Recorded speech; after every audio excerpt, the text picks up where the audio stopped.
ఊర్లో sir AB అని 69వ gate.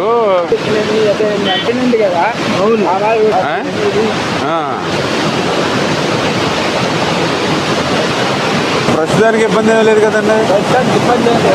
ఇప్పుడు మన గేట్ ఇప్పుడు దిగేది ఇది దిగిపోతాయి. ప్రస్తుతానికి రేపొద్దు లేపాలన్నప్పుడు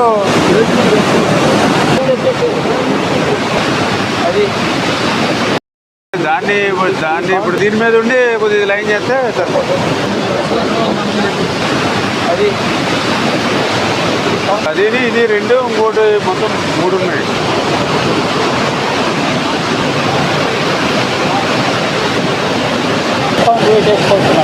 క్యాప్ కాంక్రీట్ అది మరి తర్వాత ఇంకా పర్మనెంట్గా ఎప్పుడు మీరు కోఆర్డినేట్ చేసుకోండి. అప్పటికి ఎల్లుండికి మన గేట్లు ఎక్కించి ఉంటాయి, అది కూడా తగ్గుతుంది కాబట్టి ఆ పడవలు లాగేది పని కూడా ఇంక ఎల్లుండి పెట్టుకోవాలండి బయట. ప్రకాశం బ్యారేజీ అంటే ఇది తెలుగు జాతి ప్రజల ఆస్తిది. అందులో కూడా పర్టికులర్గా టంగుటూరి ప్రకాశం పంతులు గారు పేరు పెట్టుకున్నటువంటి బ్యారేజ్ ఇది. లక్షలాది ఎకరాలకు సాగునీరిస్తూ లక్షలాది మంది ప్రజల దాహార్తిని తీర్చేటువంటి బ్యారేజ్ ఇది. అందుచేత ఇటువంటి బ్యారేజీకి నష్టం కలిగించేటువంటి ఏ ఒక్క చిన్న చర్య కూడా మానవుడు అనేవాడు ఎవరు కూడా తీసుకోకూడదు. దేవుడు కూడా అటువంటి పని చేస్తే క్షమించాడు. అందుచేత ఆ విషయం మీద కూడా మేము తర్వాత ఆలోచన చేస్తాం. ముందు ఇమ్మీడియట్లీ జరిగినటువంటి ఇబ్బంది ఏదైతే ఉందో దాన్ని క్లియర్ చేసి, ఒక పడవ అయితే క్రిందికి కొట్టుకుని పోయిందని చెప్తూ ఉన్నారు ఆ గ్యాప్లోంచి.